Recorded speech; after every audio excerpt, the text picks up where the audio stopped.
এই ক্লাসটি করার পর আর তোমাদের আর কোনো ক্লাস করার প্রয়োজন হবে না। আশা করছি তোমাদের এই ক্লাসটি খুবই ভালো লেগেছে। আসসালামু আলাইকুম সকলকে, আশা করছি তোমরা সকলে আলহামদুলিল্লাহ ভালো আছো। আজকে আমি তোমাদের সাথে শেয়ার করব হচ্ছে জীবকোষ ও টিস্যু এই টপিকটি। চলো শুরু করি। প্রথমে দেখতেই পাচ্ছ আমাদের জীবকোষ ও টিস্যু, এখানের মধ্যে দুইটা ওয়ার্ড আছে, একটা হচ্ছে জীবকোষ কি, একটা হচ্ছে টিস্যু কি। চলো জেনে নেই। এখন দেখো এই জীবকোষ মানে কি। জীবকোষ মানে হচ্ছে জীবের গঠন ও কাজের একক। লিখো, জীবকোষ মানে হচ্ছে কি, জীবের গঠন ও কাজের একক। কাজের একক, ঠিক আছে। এখন এর মানে কি, এই যে দেখো আমাদের একটা ধরো, এটা একটা আমাদের হাত। এখন আমাদের এই হাতটা কি দ্বারা গঠিত হয়েছে, কোষ দ্বারা, ঠিক না? মানে আমাদের হাতটা কি দ্বারা গঠিত হয়েছে, কোষ দ্বারা। অনেকগুলো কোষ মিলে আমাদের একটা কি বডি পার্ট তৈরি হয়েছে, ঠিক আছে। এখন এই যে কোষ কিভাবে কাজ করে, বিভাজনের মাধ্যমে কাজ করে। তাহলে দেখতেই পাচ্ছ কোষ জিনিসটা হচ্ছে কি জীবের গঠন তৈরি করে। এই যে আমাদের একটা গঠন তৈরি করে, কে করে, কোষ করে। এবং কিভাবে করে, কাজের মাধ্যমে। এবং কাজটা কি, বিভাজন, মানে সে বিভাজনের মাধ্যমে কি করে, কাজ করে। যার কারণে আমরা কোষকে বলতে পারি জীবকোষের গঠন ও কাজের একক। আশা করি জীবকোষকে এটা তোমরা বুঝতে পেরেছো। এখন দেখো এখানে আছে টিস্যু। এখন what is the tissue? Tissue হচ্ছে কি এক গুচ্ছ কোষের সমষ্টি। কি লিখো, এক গুচ্ছ কোষের সমষ্টি। এর মানে কি? তাহলে কি দেখো, আমরা কোষ বলতে কি বুঝি, ধরো এটা হচ্ছে একটা কি কোষ, এটা কি, এটা হচ্ছে একটা কোষ, ঠিক আছে। এখন আমরা কি জানি, এক গুচ্ছ কোষের সমষ্টি। তাহলে এরকম, এটা হচ্ছে কয়টা কোষ, একটা কোষ। এরকম অনেকগুলো কোষ একসাথে যুক্ত হবে। এই যে সাপোজ এখানে অনেকগুলো কোষ একসাথে কি যুক্ত হচ্ছে, এখানে অনেকগুলো কোষ একসাথে কি হচ্ছে, যুক্ত হচ্ছে। এই যে তোমার অনেকগুলো কোষ একসাথে যুক্ত হয়েছে, যুক্ত হওয়ার পর ঘটনাকে বলা হয় কি, টিস্যু। টিস্যু। তাহলে আমরা কি বুঝতে পেরেছি, এখানে জীবকোষ মানে কি, জীবের গঠন ও কাজের একক। আর টিস্যু মানে কি, একগুচ্ছ কোষের সমষ্টি। অনেকগুলো কোষ একসাথে যখন যুক্ত হবে তখন তাকে বলা হয় কি, টিস্যু। এখন দেখো আমরা দেখবো হচ্ছে তোমার উদ্ভিদের ক্ষেত্রে আর প্রাণীর ক্ষেত্রে।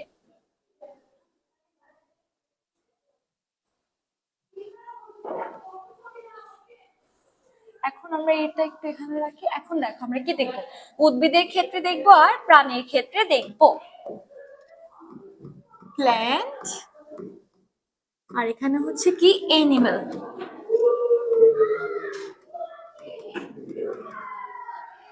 এনিম্যাল। তাহলে দেখো প্রথমত হচ্ছে একটা উদ্ভিদ কি ধারা তৈরি, কোষ ধারা তৈরি। তাহলে উদ্ভিদের মধ্যে কি থাকবে, কোষ থাকবে বা সেল থাকবে। ধরো উদ্ভিদে কি আছে, সেল আছে। আর সেলটা দেখতে কেমন হয়, এই যে ধরো সেলটা দেখতে হয় ঠিক এরকম। এখন আমরা জানি কি, সেল অনেকগুলো কোষ একসাথে যুক্ত হয়ে কি তৈরি করে, অনেকগুলো কোষ একসাথে যুক্ত হয়ে, এই যে অনেকগুলো কোষ একসাথে যুক্ত হয়ে হয়েছে কি, টিস্যু। এই সম্পূর্ণটা যদি টিস্যু হয়, এই একটা, এটাকে বলা হয় কি, সেল। তো দেখতেই পাচ্ছ অনেকগুলো সেল একসাথে যুক্ত হয়ে কি হয়েছে, টিস্যু। তাহলে আমরা কি লিখবো, সেল থেকে কি হয়, টিস্যু হয়।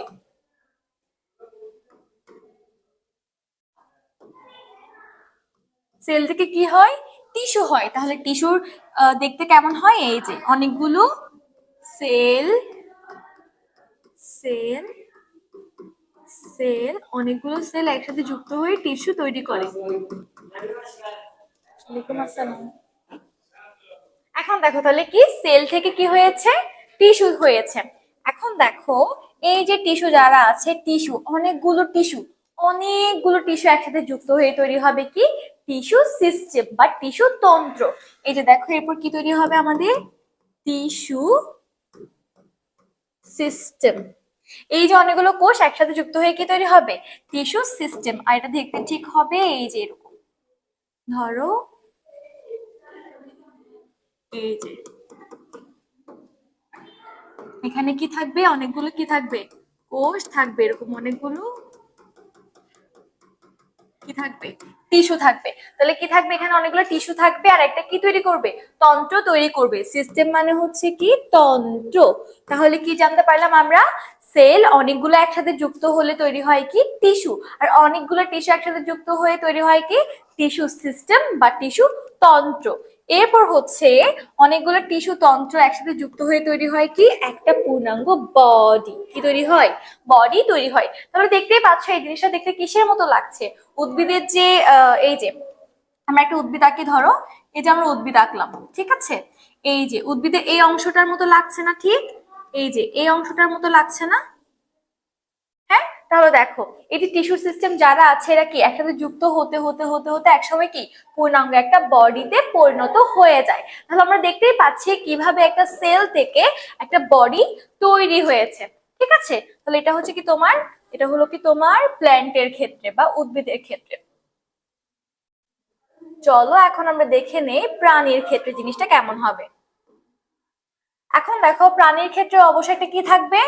সেল থাকবে। কি থাকবে? সেল থাকবে। ধরো সেলটা দেখতে হয় ঠিক এরকম, সেলটা দেখতে হবে ধরো এই যে এভাবে, ঠিক আছে? এখন দেখো আমরা কি জানি? অনেকগুলো সেল একসাথে যুক্ত হয়ে কি হয়? টিস্যু হয়। তাহলে দেখো অনেকগুলো সেল একসাথে যুক্ত হয়ে কি হবে? টিস্যু। তাহলে টিস্যু দেখতে কেমন হবে? এই যে অনেকগুলো সেল একসাথে যুক্ত হবে, এই যে একটা কি তৈরি হলো? টিস্যু তৈরি হলো। এরপর অনেকগুলো টিস্যু একসাথে যুক্ত হয়ে কি তৈরি হবে? Tissue system. টিস্যু সিস্টেম না, এই যে প্রাণীর ক্ষেত্রে একটা হচ্ছে বিপরীতধর্মী একটা জিনিস থাকে, সেটা হচ্ছে কি? অর্গান। কি থাকে? অর্গান। অর্গান মানে কি? অর্গান মানে হচ্ছে অঙ্গ। কি তৈরি হয়? অঙ্গ তৈরি হয়। তাহলে প্রাণীর ক্ষেত্রে অনেকগুলো কোষ একসাথে যুক্ত হয়ে কি হয়? প্রথমে টিস্যু হয়। এরপর অনেকগুলো টিস্যু একসাথে যুক্ত হয়ে কি হয়? অর্গান বা অঙ্গ। অর্গান বা অঙ্গ মানে কি? এই যে ধরো তোমার হাত তৈরি হলো বা ঠোঁট তৈরি হলো বা যকৃৎ তৈরি হলো, এই যে একটা পার্ট, এগুলো হচ্ছে কি? অর্গান। পরে কি হয়? এইসব অর্গান একসাথে যুক্ত হয়ে তৈরি হয় কি? সিস্টেম। সিস্টেম বা তন্ত্র। এখন হোয়াট ইজ দ্য তন্ত্র? এই যে ধরো তোমার পরিপাক তন্ত্র, রেচন তন্ত্র, এগুলো হয়। তাহলে তন্ত্র মানে কি?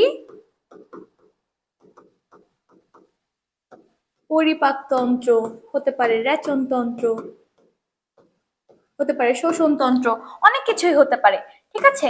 এরপরে হচ্ছে এই যে সিস্টেম বা তন্ত্র থেকে পরবর্তীতে কি হয়? একটা পূর্ণাঙ্গ বডি হয়, একটা পূর্ণাঙ্গ এই যে মানুষে পরিণত হয়, ঠিক আছে? তাহলে আমরা আরেকবার দেখি এখানে আমরা কি কি পড়েছি। এট দ্য ফার্স্ট জীবকোষ আর টিস্যু। জীবকোষ হচ্ছে কি তোমার জীবের গঠন ও কাজের একক। এই যে আমরা পুরো বডি তৈরি হয়েছে, এটা হচ্ছে কি? গঠন হয়েছে। আর কিভাবে হয়েছে? এই যে তোমার কোষটা বিভাজনের মাধ্যমে হয়েছে, তাই বলেছি কাজের একক। আর টিস্যু কি? একগুচ্ছ কোষের সম্বন্ধে টিস্যু তৈরি হয়, মানে একটা কোষ থাকবে এরকম অনেকগুলো কোষ একসাথে যুক্ত হয়ে হবে কি? টিস্যু। এখন দেখো এখানে আমরা প্ল্যান্টের ক্ষেত্রে দেখলাম এবং এনিমেলের ক্ষেত্রে দেখলাম। প্ল্যান্টের ক্ষেত্রে প্রথমে কি ছিল? সেল ছিল। আমরা দেখলাম কিভাবে সেল থেকে একটা পূর্ণাঙ্গ বডি বা গাছ তৈরি হয়েছে, ঠিক আছে? সেলের পর কি আসে? টিস্যু হয়। অনেকগুলো সেল একসাথে যুক্ত হয়ে হয় কি? টিস্যু। এরপর অনেকগুলো টিস্যু একসাথে যুক্ত হয়ে এরকম একটা আকৃতি ধারণ করে, যেটাকে বলা হয় কি? টিস্যু সিস্টেম বা টিস্যু তন্ত্র। একটা পার্ট, দুটা পার্ট, এরকম এরকম করে করে একটা পার্ট তৈরি হওয়ার পর একটা পূর্ণাঙ্গ একটা কি তৈরি করে? বডি তৈরি করে। এরপর আমরা দেখলাম কি এনিমেলের ক্ষেত্রে একটা সেল থাকে। সেলের পর হচ্ছে অনেকগুলো সেল যুক্ত হয়ে কি তৈরি হয়? টিস্যু তৈরি হয়। এরপর টিস্যু অনেকগুলো যুক্ত হয়ে কি তৈরি হয়? টিস্যু সিস্টেম না, এই ক্ষেত্রে মনে রাখবে একটা ব্যতিক্রমী হচ্ছে কি তোমার অর্গান। কি তৈরি হয়? অর্গান তৈরি হয়। অর্গান মানে কি? অর্গান মানে হচ্ছে অঙ্গ, ঠিক আছে? এরপর হচ্ছে কি অনেকগুলো অর্গান একসাথে তৈরি হওয়ার পরে তৈরি হয় কি? একটা সিস্টেম তন্ত্র। হতে পারে সেটা পরিপাক তন্ত্র, হতে পারে রেচন তন্ত্র, হতে পারে শোষণ তন্ত্র। এরপরে অনেকগুলো সিস্টেম একসাথে যুক্ত হওয়ার পরে একটা পূর্ণাঙ্গ বডি তৈরি হয়। তাহলে আমরা প্রাণী এবং উদ্ভিদের ক্ষেত্রে দেখে ফেললাম। এখন দেখো এই যে টিস্যু। টিস্যু কি? টিস্যু হচ্ছে একগুচ্ছ কোষের সম্বন্ধে তৈরি। কি? একগুচ্ছ কোষের সম্বন্ধে তৈরি। এখন টিস্যুটা কি হতে পারে? একই হতে পারে বা ভিন্ন হতে পারে।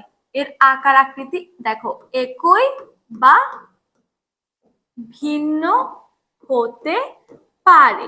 এখন কি এই টিস্যুটা দেখতে কি হতে পারে? একই হতে পারে আবার ভিন্ন হতে পারে। এই যে লক্ষ্য করো, ধরো এটা হচ্ছে কি তোমার গোল গোল টাইপের কিছু টিস্যু, ঠিক আছে। আবার এখানে কি বক্স আকারের কিছু টিস্যু। তাহলে দেখতে পাচ্ছ এখানে কয় রকমের টিস্যু আছে, দুই রকমের টিস্যু আছে। তার কারণে আমরা বলতে পারি এটা একই হতে পারে, একই হতে পারে অথবা ভিন্ন হতে পারে, ঠিক আছে। তাহলে একটা কোষের মানে একটা টিস্যুর মধ্যে হচ্ছে কি কোষগুলো কি একইও হতে পারে আবার ভিন্ন হতে পারে। কিন্তু এখানে একটা শর্ত আছে, কি আছে, একটা শর্ত আছে, এদের কাজ একই হতে হবে। কাজ কি হতে হবে, একই হওয়া লাগবে। এদের কাজ কি হতে হবে, একই হতে হবে। অর্থাৎ এই যে গোল গোলওয়ালা যে কোষগুলো আছে, এদের কাজ যেটা হবে, এর কাজ যেটা হবে, তাহলে কি এই বক্স আকৃতির কাজটাও কি ঠিক একই হওয়া লাগবে।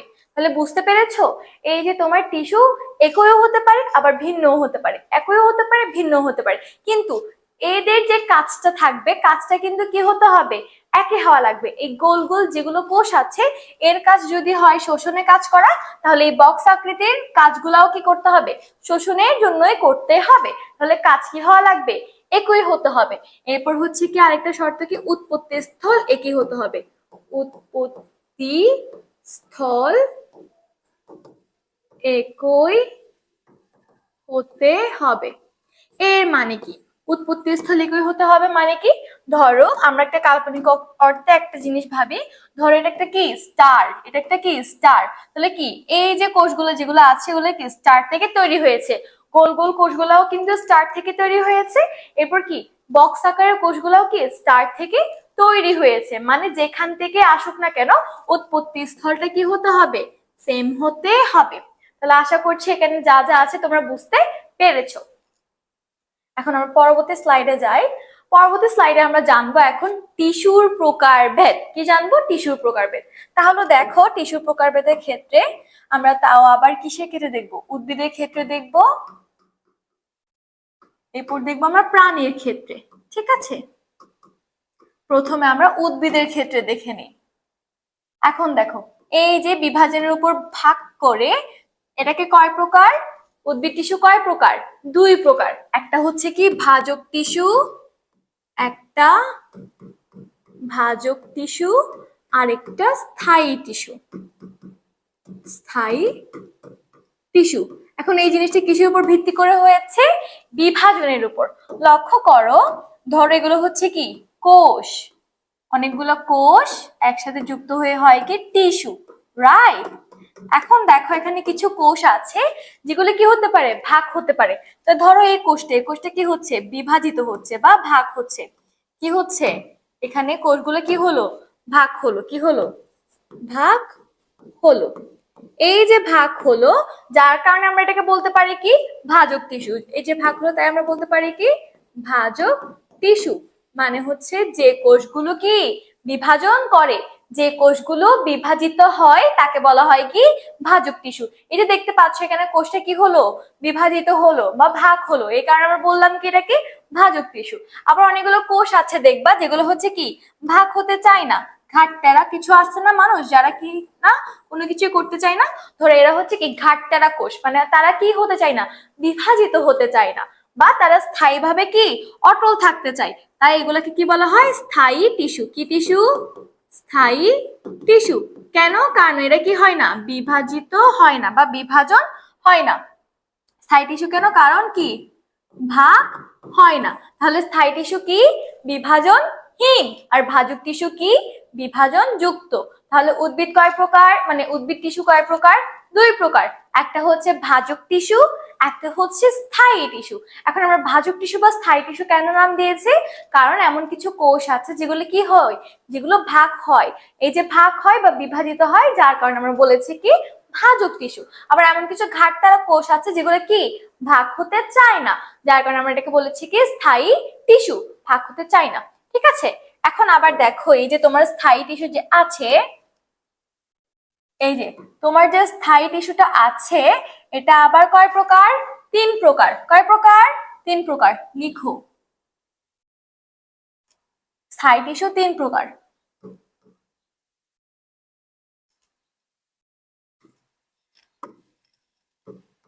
সরল টিস্যু, সরল টিস্যু, জটিল টিস্যু, এরপর কি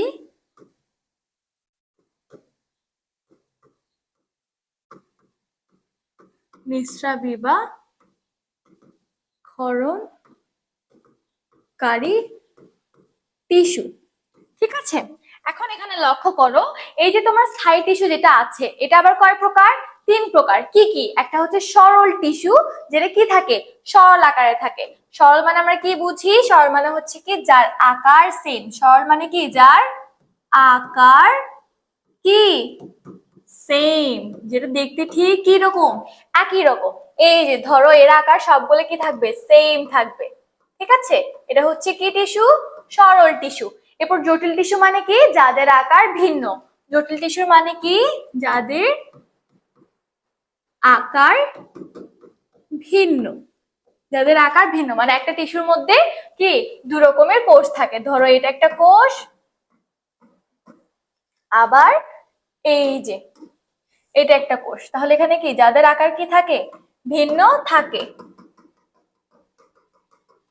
ঠিক আছে, তাহলে আমরা কি দেখেছি? সরল টিস্যু দেখেছি আর জটিল টিস্যু দেখেছি। আর নিঃস্রাবী বা ক্ষরণকারী টিস্যু মানে কি? যেসব টিস্যু হচ্ছে কি করে? ক্ষরণে কাজ করে, ক্ষরণ করে। কি করে? ক্ষরণ করে। উদাহরণ হিসেবে মনে রাখতে পারো রাবার গাছ। রাবার গাছ, রাবার গাছ থেকে ক্ষরণ হয় বিদায় এটাকে বলা হয় কি? ক্ষরণকারী টিস্যু। তাহলে আমরা স্থায়ী টিস্যুর মধ্যে কি কি জেনেছি? সরল টিস্যু, জটিল টিস্যু আর নিঃস্রাবী বা ক্ষরণকারী টিস্যু। আর সরল টিস্যু মনে রাখবা সরল, যার আকার আকৃতি কি থাকবে? সেম থাকবে। এই যে আকার অলওয়েজ কি থাকবে? একই থাকবে। আর জটিল টিস্যু মানে কি? যার আকার থাকবে ভিন্ন। এই যে দেখো যার আকারটা কি আছে? ভিন্ন আছে। আর নিঃস্রাবী টিস্যু মানে কি? বা ক্ষরণকারী টিস্যু, এটা হচ্ছে কি? উদাহরণ হিসেবে মনে রাখবা কি? উদাহরণ হিসেবে মনে রাখবা রাবার গাছ।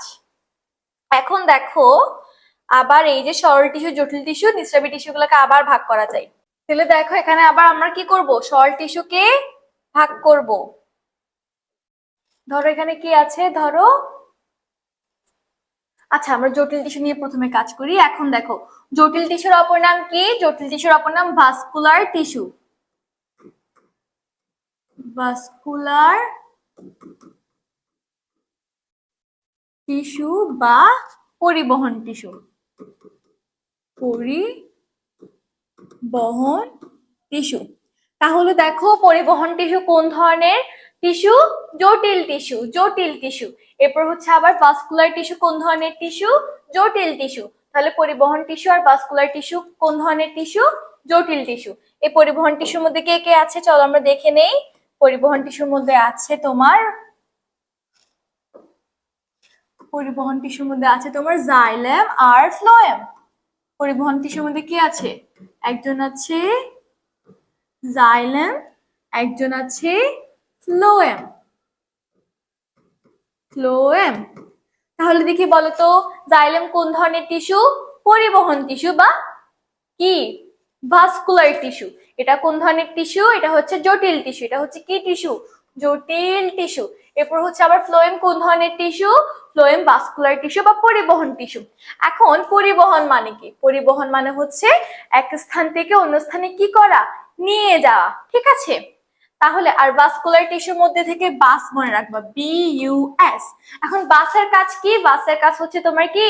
পরিবহন করা। তাহলে ভাস্কুলার টিস্যুকে বলা হয় পরিবহন টিস্যু। আর এখানে কে কে ছিল? জাইলেম আছে আর আছে কি? ফ্লোয়েম। এখন একটা জিনিস মনে রাখবা, এই যে জাইলেমের যে জ আছে, জ দিয়ে মনে রাখবা কি? জল। তাহলে এটা কি পরিবহন করে? জল পরিবহন করে বা পানি পরিবহন করে। এবং ধরো জলের মধ্যে থাকবে কি? লবণ। কি থাকবে? লবণ। লবণ মানে কি? অজৈব লবণ। তাহলে তোমরা বুঝতেই পারছো এখানে জাইলেম কি কি পরিবহন করে। 1 নাম্বার হচ্ছে তোমার জল পরিবহন করে, 2 নাম্বার হচ্ছে কি? অজৈব লবণ পরিবহন করে। তাহলে জাইলেম কি কি পরিবহন করে? জল বা পানি পরিবহন করে এবং লবণ বা অজৈব লবণ পরিবহন করে। আর ফ্লোয়েম থেকে মনে রাখবা F দিয়ে ফুড। তাহলে ফ্লোয়েম কি পরিবহন করে? খাদ্য পরিবহন করে।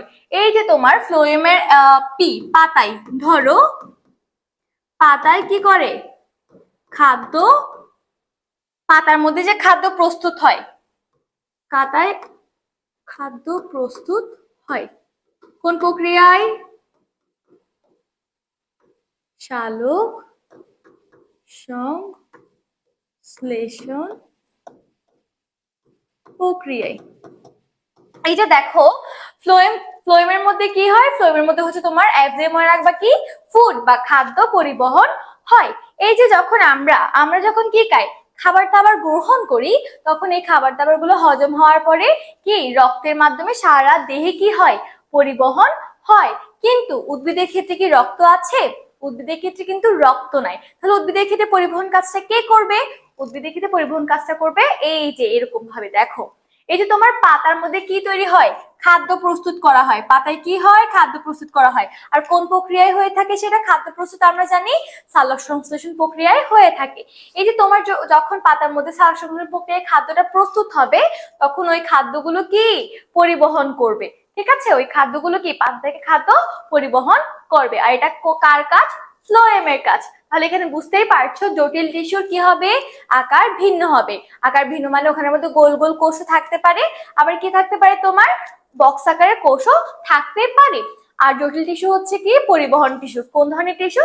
পরিবহন টিস্যু বা ভাস্কুলার টিস্যু। এখন আমরা মনে রাখবো কি দিয়ে? ভাস্কুলার জিনিসটা বাস দিয়ে। বাস কিসে কাজ করে? পরিবহনে কাজ করে। এরপর দেখো আবার এই যে ভাস্কুলার টিস্যু বা পরিবহন টিস্যু কয় প্রকার? দুই প্রকার। একটা হচ্ছে জাইলেম, একটা হচ্ছে ফ্লোয়েম।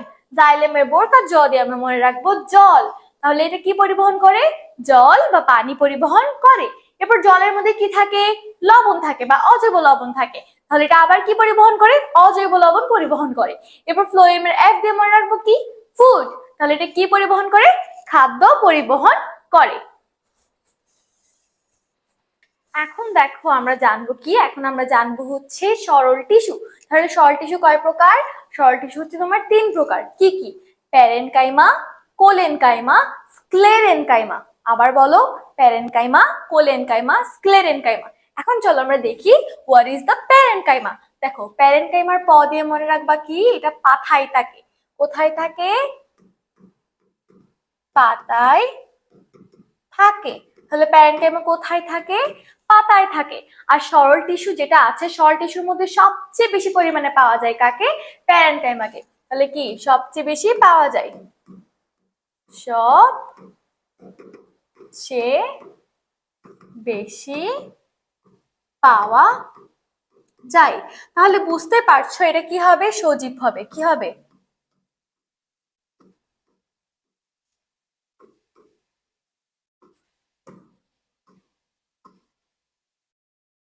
এটা হবে হচ্ছে তোমার সজীব হবে। এখন কথা হচ্ছে কেন সজীব হবে? সজীব কেন হবে? এই যে সজীবটা কেন হবে? তাহলে দেখো প্যারেনকাইমা কোষ কোথায় থাকে? পাতায় থাকে। যার কারণে এটাকে কি হতে হবে? প্যারেনকাইমা কোষকে কি হতে হবে? সজীব হতে হবে। তাহলে পাতায় থাকার জন্য কি হতে হবে? সজীব হতে হবে বা জীবিত হতে হবে। এই তোমার পাতার মধ্যে কি খাদ্য প্রস্তুত হয় না? খাদ্য প্রস্তুত হওয়ার জন্য ওখানে কি করতে হবে? কাজ করতে হবে। যদি ওই পাতাটা যদি কি না হয়, সজীব বা জীবিত না হয়, তাহলে সে কি কাজ করতে পারবে? পারবে না। তাই আমাদের প্যারেনকাইমাকে কি হবে? সজীব হতে হবে। আর দেখো কখন সজীব হবে? যখন তোমার কি থাকবে? প্রোটোপ্লাজম থাকবে। যখন তোমার প্রোটোপ্লাজম কি থাকবে। আর দেখো প্রোটোপ্লাজম মানে কি? প্রোটোপ্লাজম জিনিসটা হচ্ছে কি তোমার সাইটোপ্লাজম প্লাস নিউক্লিয়াস। এই দশাটাকে বলা হয় কি? প্রোটোপ্লাজম। ধরো এটা একটা কি কোষ, এখানের মধ্যে কি আছে? নিউক্লিয়াস আছে এবং কি আছে? সাইটোপ্লাজম আছে। এই সম্পূর্ণ দশাটাকে বলা হয় কি? প্রোটোপ্লাজম। তাহলে কি প্যারেনকাইমা কোথায় থাকে? পাতায় থাকে। কই থাকে? পাতায় থাকে। এখন পাতায় যেহেতু আছে, তাহলে প্যারেনকাইমা কোষটা কি কেমন হবে? সজীব হবে। সজীব কেন হতে হবে? এই যে পাতা যে কাজ করবে, ওই কাজটা করার জন্য অবশ্যই কোষটাকে কি হতে হবে? জীবিত থাকতে হবে। এখন জীবিত কবে হবে? যখন কি থাকবে? প্রোটোপ্লাজম থাকবে। যখন কি থাকবে? প্রোটোপ্লাজম থাকবে। আর প্রোটোপ্লাজম জিনিসটা কি? Cytoplasm plus nucleus. এই দশটাকে বলা হয় কি? প্রোটোপ্লাজম। আশা করছি এই জিনিসটা তোমরা বুঝতে পেরেছো। ঠিক আছে, এখন খেয়াল করো এই যে এদের আকার আকৃতি সেম থাকে। এদের আকার আকৃতি কি থাকে, একই থাকে। এদের আকার আকৃতি কি থাকে, একই থাকে। ধরো এটা হচ্ছে একটা কি কোষ, কোষ কোষ কোষ, সবগুলোর কি সেম, আকার এবং আকৃতি সেম, সবার কি সেম, আকার আকৃতি সেম।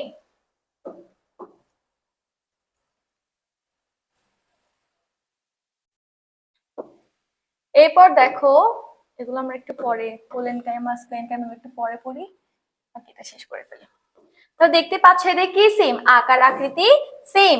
এরপর এই যে এদের যে কোষ প্রাচীর জিনিসটা আছে, এটা হচ্ছে কি কোষ প্রাচীর, বাইরের যে অংশটা আছে এটা কি কোষ প্রাচীর। তাহলে এদের কোষ প্রাচীর কি, কোষ প্রাচীর পাতলা, কোষ প্রাচীর কি পাতলা।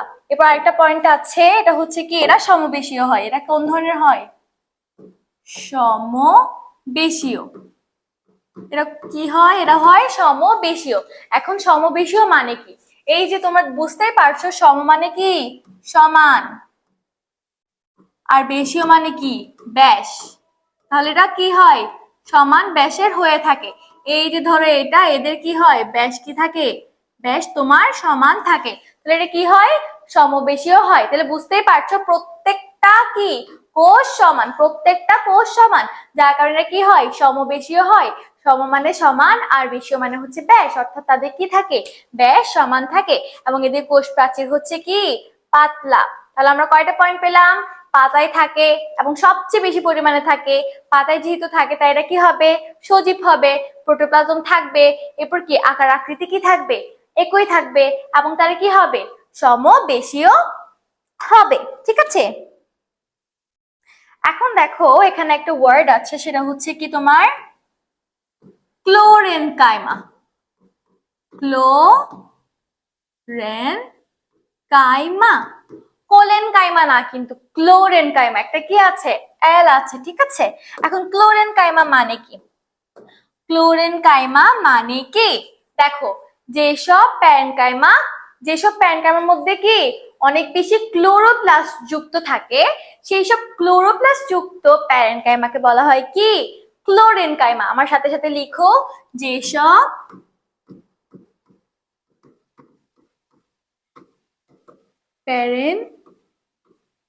প্যারেনকাইমাতে অনেক বেশি ক্লোরোপ্লাস্ট থাকে, অনেক বেশি কি থাকে ক্লোরোপ্লাস্ট থাকে, সেই সব ক্লোরোপ্লাস্ট যুক্ত, সেসব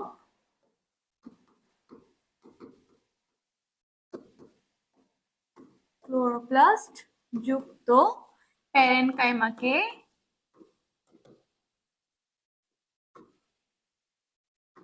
কি বলে, ক্লোরেনকাইমা বলে।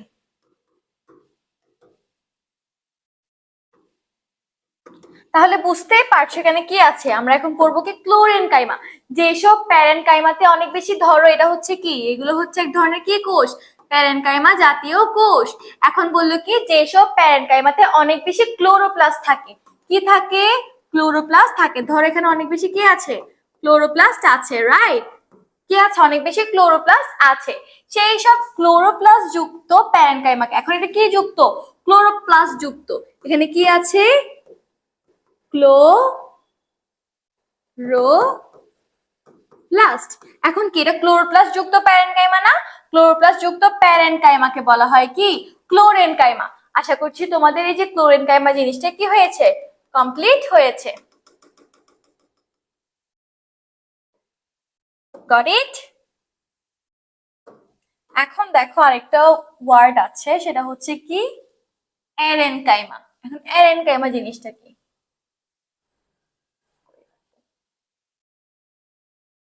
এখন দেখো এখানে এরেনকাইমা কি জিনিস,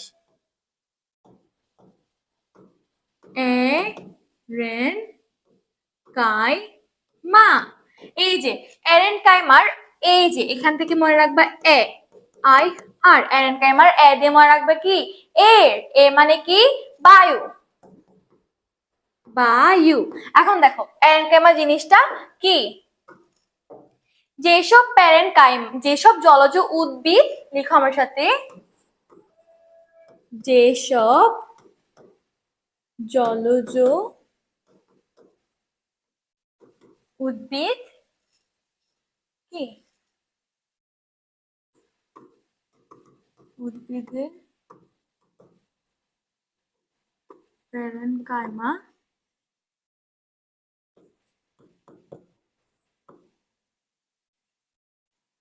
বায়ু জমা রাখে। দেখো, যেসব জলজ উদ্ভিদের প্যারেনকাইমা কোষ বায়ু জমা রাখে, কি জমা রাখে? বায়ু জমা রাখে, তাকে বলে অ্যারেনকাইমা। এখন কেন বায়ু জমা রাখে? এই যে যেখানে বায়ু জমা থাকে তাকে বলা হয় কি? অ্যারেনকাইমা। ধরো আমরা যখন মুভিতে সাগরের একটা কি দেখি, দৃশ্য দেখি, তখন ওখানে দেখা যায় সাগরের মাঝখানে মাঝখানে অনেকগুলো কি থাকে? উদ্ভিদ থাকে, যাদেরকে বলা হয় কি? জলজ উদ্ভিদ। ঠিক আছে, ধরো হচ্ছে কি এটা একটা সাগর, দেখাই, ধরো এটা একটা কি? সাগর। এরপর সাগরের মধ্যে কি থাকে? অনেক কি থাকে? উদ্ভিদ থাকে। এই যে এরকম শিকড়ওয়ালা অনেকগুলো কি থাকে? অনেকগুলো তোমার কি থাকবে? উদ্ভিদ থাকবে।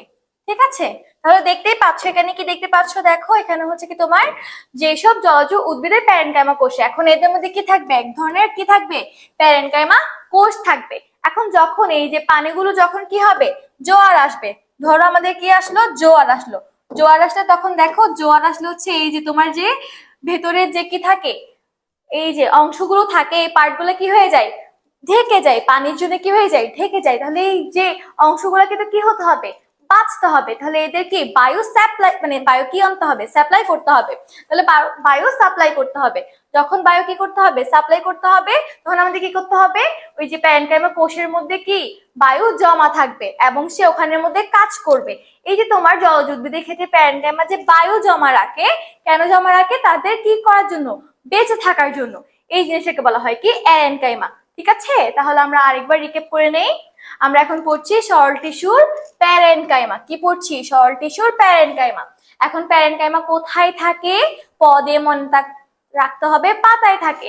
আর সরল টিস্যুর মধ্যে সবচেয়ে বেশি পাওয়া যায় কাকে? প্যারেনকাইমাকে, মানে সবচেয়ে বেশি পাওয়া যায় প্যারেনকাইমাকে। এরপর এটা কি হতে হবে? সজীব হতে হবে। কেন? কারণ এটা কি? পাতায় থাকে। কারণ পাতাকে কি করতে হবে? বেঁচে থাকতে হবে। এরপর সজীব হবে কেন? এই যে তোমার যখন প্রোটোপ্লাজম থাকবে তখন সেটা কি হবে? সজীব হবে। আর প্রোটোপ্লাজম জিনিসটা কি? Cytoplasm plus nucleus. এখন এদের কি হবে? আকার আকৃতি কি হবে? একই হবে। এবং এদের কোষ প্রাচীর হবে কি? পাতলা। এরপর এদের সমবেশীয় হবে। সমবেশীয় মানে কি? সমান ব্যাসযুক্ত। এরপর একটা টার্ম আছে কি? ক্লোরেনকাইমা। আর একটা আছে কি? অ্যারেনকাইমা। এখন ক্লোরেনকাইমা কি? যেসব প্যারেনকাইমাতে অনেক বেশি কি থাকে? ক্লোরোপ্লাস্ট যুক্ত থাকে, তাদেরকে বলা হয় ক্লোরেনকাইমা। আর যেখানে হচ্ছে যেসব কি প্যারেনকাইমা কোষের মধ্যে বায়ু জমা থাকবে, তাদেরকে বলা হয় কি? অ্যারেনকাইমা। আর এটা কোন উদ্ভিদের ক্ষেত্রে হয়? জলজ উদ্ভিদের ক্ষেত্রে হয়ে থাকে। আশা করছি তোমরা সরল টিস্যুর যে প্যারেনকাইমা আছে এটা তোমরা বুঝতে পেরেছো। চলো এখন আমরা দেখি কোলেনকাইমা। দেখেছো, আমি নিজেই ভুল করে ফেলেছি। কোলেনকাইমা। এখন কি 2 নাম্বার হচ্ছে কোলেনকাইমা। তোমরা কিন্তু কোলেনকাইমা আর ক্লোরেনকাইমার মধ্যে কিন্তু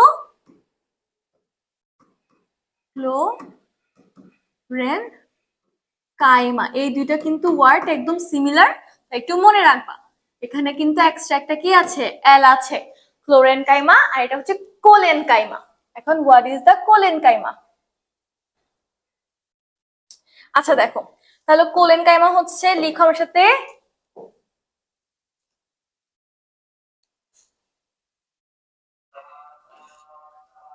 কোলেনকাইমা হলো একটি বিশেষ ধরনের প্যারেনকাইমা কোষ।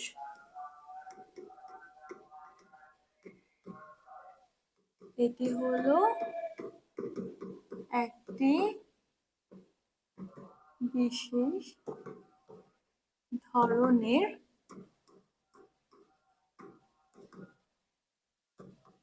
প্যারেনকাইমা কোষ।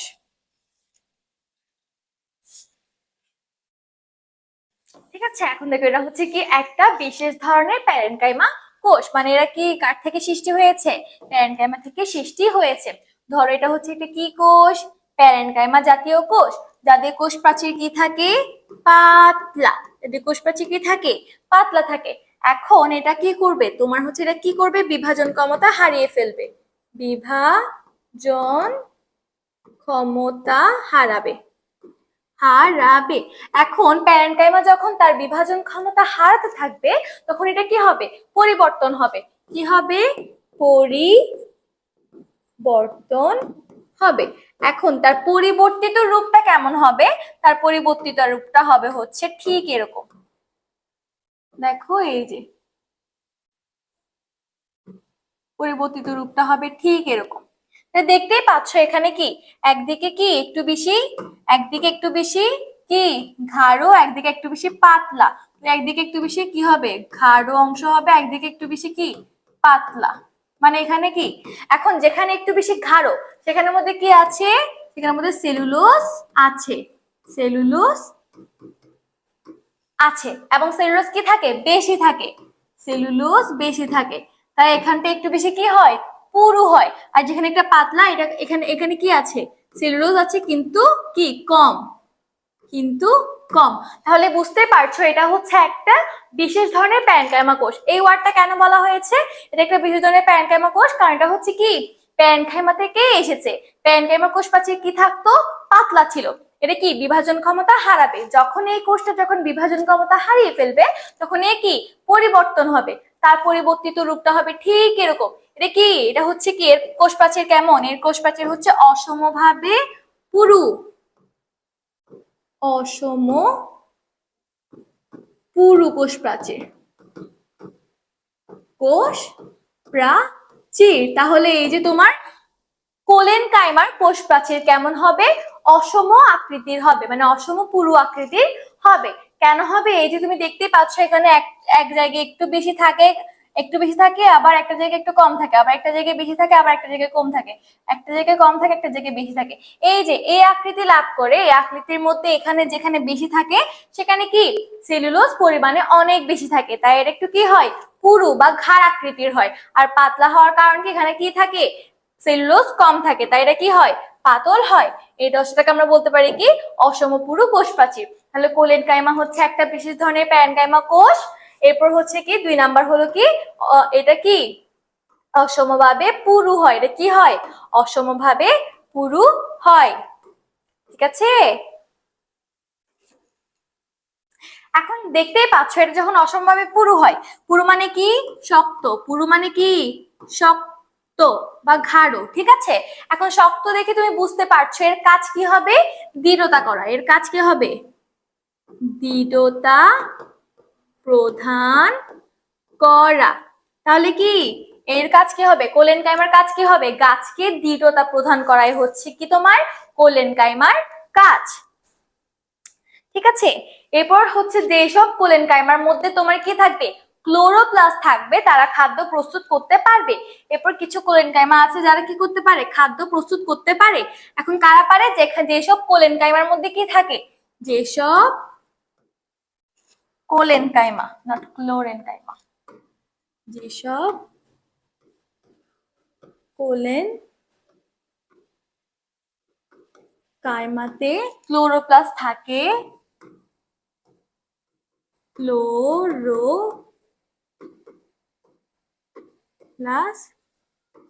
থাকে, যেসব কোলেনকাইমাতে কি থাকে? ক্লোরোপ্লাস্ট থাকে, তারা কি তৈরি করতে পারে? খাদ্য তৈরি করতে পারে, খাদ্য তৈরি করতে পারে।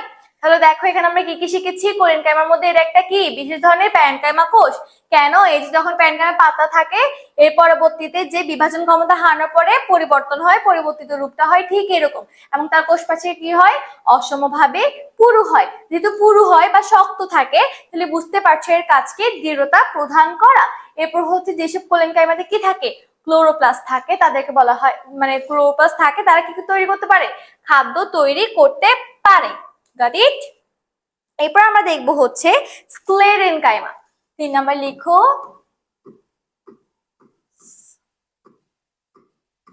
স্ক্লেরেন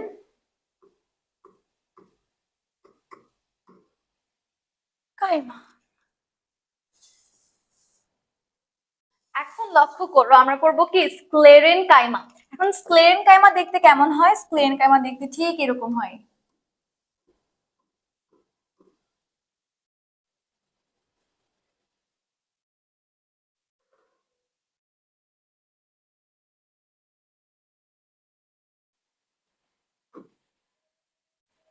তাহলে দেখো এখানে কি বলেছে, এদের প্রাচীর কি হয়? শক্ত হয়। এদের প্রাচীর কি হয়? শক্ত হয়। তাহলে প্রাচীরটা কি হবে? প্রাচীর শক্ত। কেন? কারণ এখানে কি থাকে? লিগনিন জমা থাকে। শক্ত হয় কেন? কারণ এখানে কি থাকে? লিগনিন জমা থাকে। তাহলে বলো তো দেখি, স্ক্লেরেনকাইমা কোষের প্রাচীরটা কেমন হয়? শক্ত হয়। কেন হয়? কারণ এখানে কি থাকে? লিগনিন জমা থাকে। এরপর এখানে কি বলেছে? সজীবতা বা সজীব কি কমে যায়। সজীব কি হয়ে যায়? কমে যায়। এখন কথা হচ্ছে সজীব কেন কমবে? কারণ এই যে স্ক্লেরেনকাইমা যে কোষটা আছে এখানের মধ্যে কি হয়ে যায়? এখানের মধ্যে প্রোটোপ্লাজম কমে যায়। কি কমে যায়? প্রোটোপ্লাজম বিহীন। এটা কি? এটা হচ্ছে প্রোটোপ্লাজম বিহীন, মানে প্রোটোপ্লাজম নাই। যেহেতু একটা কোষের মধ্যে প্রোটোপ্লাজম থাকবে না, তখন সে কি তার সজীবতাও কি হারিয়ে ফেলবে। তাহলে তার সজীব ক্ষমতাটা কি কমে যাবে। কেন কমে যাবে? কারণ এখানে প্রোটোপ্লাজম নাই, প্রোটোপ্লাজম বিহীন। যেহেতু এখানের মধ্যে কি তার সজীবতা কমে যাবে, তাহলে সে কি কাজ করার ক্ষমতা থাকবে? তার কাজ করার ক্ষমতা থাকবে না। যেহেতু কাজ করার ক্ষমতা থাকবে না, তাই এটা কোন কোষে পরিণত হবে? মৃত কোষে পরিণত হবে। কেন? কারণ তার কি কাজ করার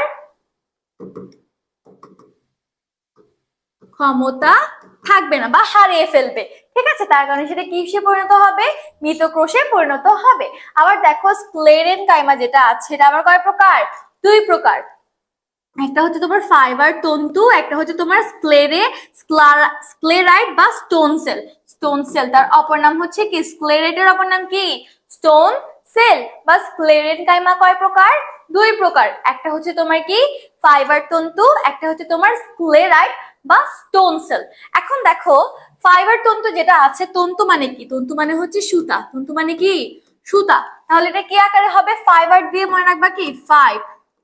ঠিক আছে, এখন দেখো এটা কি আকৃতি হবে? সুতা আকৃতির হবে। এটা একটা সুতা আকৃতি হইলো। ঠিক আছে, বা এরকম ফাইভ আকৃতি মনে রাখবা। তাহলে এই যে তোমার ফাইবার তন্তু দেখতে ঠিক এরকম হবে। কি হবে? এরকম আকৃতি হবে। এখন দেখো যেসব ফাইবার তন্তু কি বাইরে অবস্থান করে, বাইরে, তাদেরকে বলা হয় বাস্ট ফাইবার। Bast fibre. আবার যারা কিসে অবস্থান করে? তলে, তাদেরকে বলা হয় সারফেস ফাইবার। সারফেস মানে হচ্ছে কি তল। সারফেস মানে কি তল। তাহলে এটা হচ্ছে তোমার স্ক্লেরেনকাইমার কথাবার্তা। তাহলে চলো আমরা একবার প্রথম থেকেই রিক্যাপ করে নেই।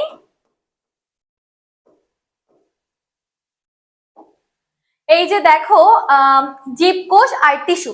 তাহলে আমরা জানি জীবকোষ মানে কি? জীবের গঠন ও কাজের একক। আর টিস্যু মানে কি? অনেকগুলো কোষ একসাথে যুক্ত হওয়ার পরে যে ঘটনাটা ঘটবে সেটাকে বলা হয় টিস্যু। এখন দেখো টিস্যু কি হতে পারে? একই হতে পারে অথবা ভিন্ন হতে পারে। এই যে দেখো এরা দেখতে একই রকম, আবার এরা দেখতে কি ভিন্ন রকমও হতে পারে। মানে একটা টিস্যুর মধ্যে একই একই কোষও থাকতে পারে, আবার ভিন্ন কোষও থাকতে পারে। কিন্তু কিছু শর্ত আছে। শর্ত হচ্ছে কি? এগুলো হচ্ছে শর্ত। এদের কাজ কি হতে হবে? একই হতে হবে। এই যে গোল গোল যারা আছে তাদের কাজ যদি শোষণে অংশগ্রহণ করা হয়, তাহলে এই যে বক্স আকৃতির কোষগুলোর কাজও কি শোষণে অংশগ্রহণ করতে হবে। তাহলে তাদের কাজ একই হতে হবে এবং প্রত্যেক স্থল একই হওয়া লাগবে। মানে যেখান থেকেই তৈরি হোক না কেন একটা উৎপত্তিস্থল হতে হবে, যেখান থেকে কি তোমার কি তারা উৎপন্ন হবে। ঠিক আছে, তাহলে টিস্যু টপিক শেষ। এখন দেখো আমরা প্ল্যান্টের ক্ষেত্রে দেখেছি কি একটা সেল দ্বারা গঠিত। কি ধারা? কোষ ধারা। তাহলে অনেকগুলো কোষ মিলে তৈরি হয়েছে কি টিস্যু। এরপর হচ্ছে কি অনেকগুলো টিস্যু মিলে তৈরি হয়েছে কি টিস্যু সিস্টেম বা টিস্যু তন্ত্র। এরপরে এই যে তোমার টিস্যু তন্ত্র থেকে পরবর্তীতে কি তৈরি হয়েছে? পরবর্তীতে বডি তৈরি হইলো। এরপর এনিমেলের ক্ষেত্রেও সেল থাকে, সেল থেকে টিস্যু তৈরি হয়, টিস্যু থেকে টিস্যু সিস্টেম না অর্গান তৈরি হয়। কি তৈরি হয়? অর্গান বা অঙ্গ তৈরি হয়। এরকম অনেকগুলো অঙ্গ একত্রিত হওয়ার পরে কি হয়? সিস্টেম তন্ত্র হয়। এরপর সিস্টেম তন্ত্রের পরে কি আসে? একটা পূর্ণাঙ্গ বডিতে পরিণত হয়ে যায়। এরপর আমরা দেখেছি কি এই যে তোমার কি স্থায়ী টিস্যু। স্থায়ী টিস্যুর আগে কি ছিল তোমাদের? ওই যে তোমার টিস্যুর প্রকারভেদ, প্রকারভেদে ছিল ভাজক টিস্যু আর স্থায়ী টিস্যু। তাহলে ভাজক টিস্যু কি? যারা বিভাজনে সক্ষম। আর স্থায়ী টিস্যু কি? যারা বিভাজনে সক্ষম না। আর এটা ছিল হচ্ছে নিঃস্রাবী টিস্যু। নিঃস্রাবী টিস্যু মানে হচ্ছে ক্ষরণকারী টিস্যু। আর হচ্ছে দেখো স্থায়ী টিস্যু আবার কয় প্রকার? 3 প্রকার, সরল, জটিল, নিঃস্রাবী। সরি, ওখানে ছিল ভাজক টিস্যু আর স্থায়ী টিস্যু। আবার স্থায়ী টিস্যু কয় প্রকার? 2 প্রকার, সরল টিস্যু, জটিল টিস্যু, নিঃস্রাবী বা ক্ষরণকারী টিস্যু। এখন সরল টিস্যু মানে কি? যাদের আকার সেম। আর জটিল টিস্যু মানে কি? যাদের আকার ভিন্ন, মানে ওখানে একটা কোষ থাকবে আবার আরেকটা অন্যরকম কোষ থাকবে। এরপর নিঃস্রাবী টিস্যু মানে কি? ক্ষরণকারী টিস্যু। উদাহরণ হিসেবে মনে রাখতে পারো রাবার। এখন আবার দেখো জটিল টিস্যু মানে কি? ভাস্কুলার টিস্যু বা পরিবহন টিস্যু। এখন হচ্ছে কি? পরিবহন টিস্যু বা ভাস্কুলার টিস্যু আবার কয় প্রকার? 2 প্রকার, একটা জাইলাম, একটা ফ্লোয়েম। জাইলামের বড় কাজ যদি মনে রাখবো হচ্ছে এটা জল, আর জলের মধ্যে থাকে হচ্ছে লবণ, তাহলে এটা জল পরিবহন করে আর লবণ পরিবহন করে। আর ফ্লোয়েমের একদম মনে রাখবো হচ্ছে এটা ফুড বা খাদ্য পরিবহন করে। এখন দেখো পাতার মধ্যে যে খাদ্য প্রস্তুত হয় কিভাবে হয়? সালোক সংশ্লেষণের মাধ্যমে হয়। আমরা যখন খাবার খাই তখন এই খাবারটা হজম হওয়ার পরে কিভাবে পুরো বডিতে সাপ্লাই হয়? ওই যে তোমার রক্তের মাধ্যমে। কিন্তু উদ্ভিদের ক্ষেত্রে তো রক্ত নাই, তাই আমাদের এটা সাপ্লাই হওয়ার জন্য কি লাগবে? এই যে পাতার মধ্যে যে খাদ্য প্রস্তুত হয় এটা লাগবে, বা খাদ্যের মাধ্যমে সে কি পরিবহন করে, পাতার মাধ্যমে পরিবহন করে। এরপর হচ্ছে কি? এরপর হলো কি তোমার সরল টিস্যুর মধ্যে প্যারেনকাইমা। প্যারেনকাইমার পদে মনে রাখবা কি? এটা পাতায় থাকে। আর সরল টিস্যুর মধ্যে যে 3টা আছে সবচেয়ে বেশি পাওয়া যায় কোনটা? প্যারেনকাইমা। তাহলে সবচেয়ে বেশি পাওয়া যায়, যেহেতু পাতায় আছে তাই এটাকে কি হতে হবে? সজীব হতে হবে। এরপর হচ্ছে কি? সজীব কেমনে হবে? যখন তোমার প্রোটোপ্লাজম থাকবে। প্রোটোপ্লাজম মানে কি? Cytoplasm plus nucleus. এরপর এদের কি হবে? আকার আকৃতি কি হবে? একই হবে। এখন কোষ প্রাচীরটা কি থাকে? পাতলা থাকে। এরপর তারা কি হয়? সমবেশীয় মানে সমান ব্যাসের হয়। এরপর হচ্ছে কি? একটা টপিক আছে ক্লোরেনকাইমা, একটা চ্যারেনকাইমা। ক্লোরেনকাইমা কি? যেসব প্যারেনকাইমার মধ্যে ক্লোরোপ্লাস্ট অনেক বেশি থাকে তাকে বলা হয় কি? ক্লোরেনকাইমা। আর অ্যারেনকাইমা মানে কি? অ্যারেনকাইমা মানে হচ্ছে যেসব প্যারেনকাইমার মধ্যে বায়ু যুক্ত থাকে তাকে বলা হয় কি? অ্যারেনকাইমা। এরপর হচ্ছে কি? কোলেনকাইমা। এটা হচ্ছে একটা বিশেষ ধরনের কি কোষ? প্যারেনকাইমা কোষ। কেন? কারণ প্যারেনকাইমা কোষ প্রাচীর থাকে কি? পাতলা। যখন সে কি বিভাজন ক্ষমতা হারিয়ে ফেলে সে কি হয়ে যায়? পরিবর্তন হয়ে যায়। পরিবর্তন হয়ে পরবর্তী রূপ ধারণ করে এই যে এরকম। এখানের মধ্যে কি দেখতে পাচ্ছ? এটা অসমভাবে পুরু। অসমভাবে পুরু মানে কি? একদিকে একটু বেশি ঘাড়, একদিকে একটু বেশি পাতল। এখন যেদিকে একটু বেশি ঘাড় সেখানে হচ্ছে কি?